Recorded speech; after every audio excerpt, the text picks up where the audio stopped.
Hey guys, so sorry for the non-energetic fancy intro you're so used to. Kind of trying to keep it mellow for this video and just.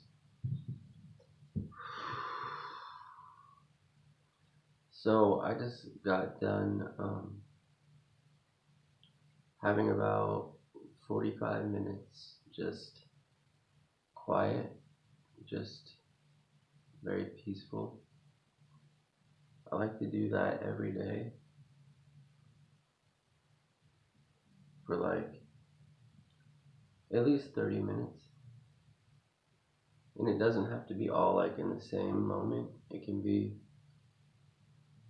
spread out 10 minutes when I'm driving, or 10 minutes when I'm in the shower. Just any time that you can quiet your mind and feel with your heart, get out of your mind and drop down into the heart, and then just kind of connect the two. But this would be like the space, and not necessarily your physical heart, but that's definitely where the realization or the awareness is located, and you definitely feel it. So anyway, I sometimes just get these intuitive sort of downloads that I like to get up and share right away, because I'll forget about them if I don't. And there's a couple things.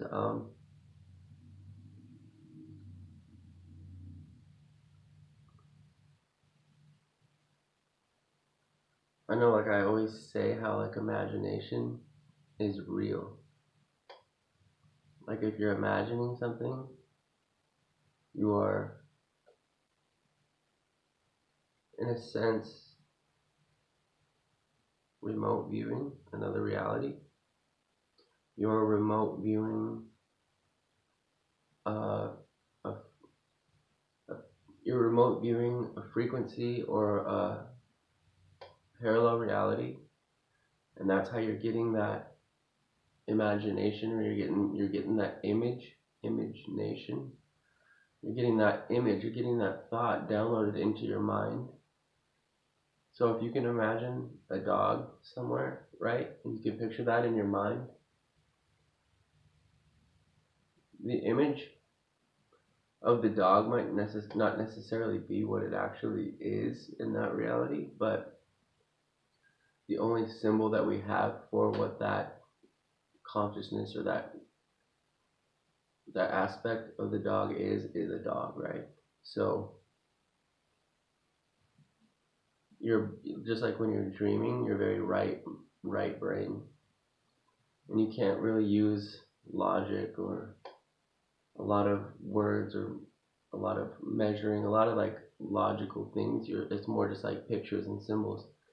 So the dog might not be a dog, but you might be picking up dog because that's the only symbol your brain has for that. Let's say maybe it's just a very quiet animal. It's very companion and very loving, and its orientation is sort of oriented in that whole aspect of what a dog is.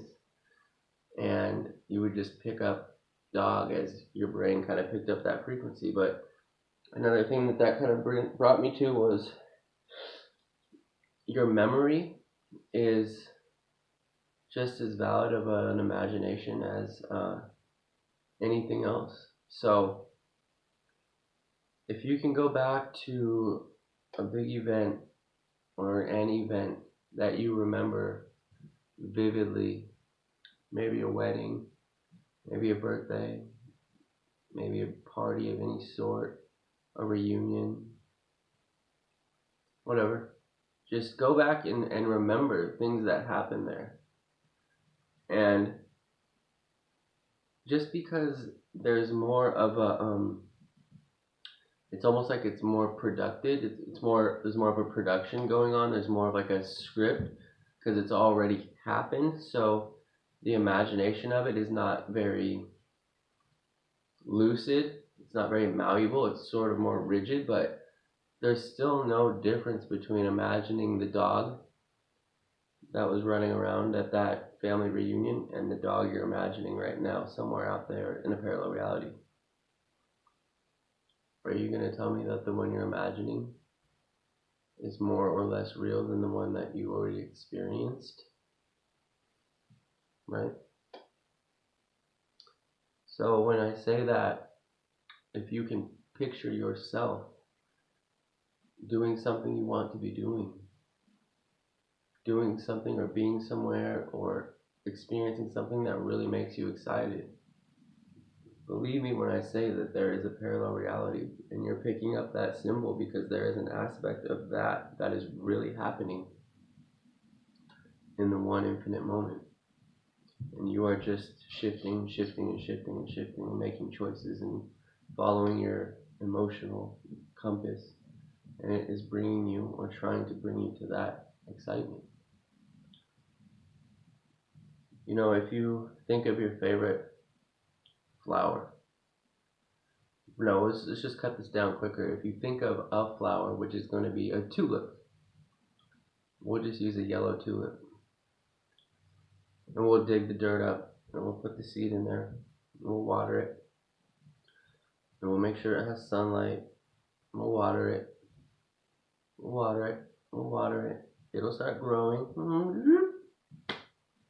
Let's all be that tulip,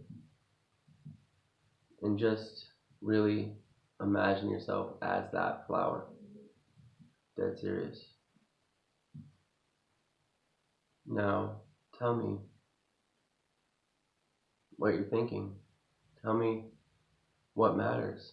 Tell me what you're trying to label. Tell me what you're trying to comprehend, what doesn't make sense. Tell me why it's important. Do you need to go to work? Or are you content? Do you need to do anything? Is there anything that you want or need? Or are you just at Mother Nature's mercy? Just sitting there in your beauty, just being a flower, not questioning it, not wondering why. Just doing your part. Just being.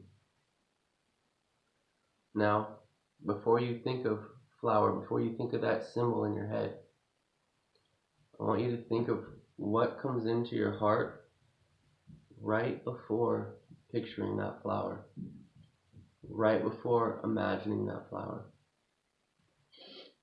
What intuitively comes into your heart right before that symbol?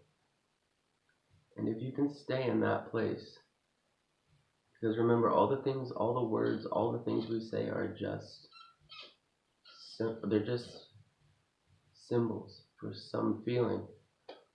But this source, this consciousness, this intuition, this feeling, this knowing, this instantaneous awareness that you have, that you start to, this feeling that you can see and hear and touch and taste and know present and future and past, all those are right here in this heart area.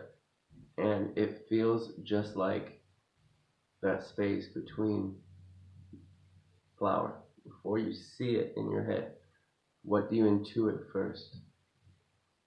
Because that is where, that is the space between. That is the space between good and bad. The space between breathing in and breathing out. The silence between musical notes. The silence between each note that makes the song a song. The thought for any symbol comes into your head. Stay in that space, because that is the all-knowing source. So, thanks for listening, guys. I am glad I could put down a serious video. They're all serious, but like, this was a good one, because good stuff to understand, guys. Good night.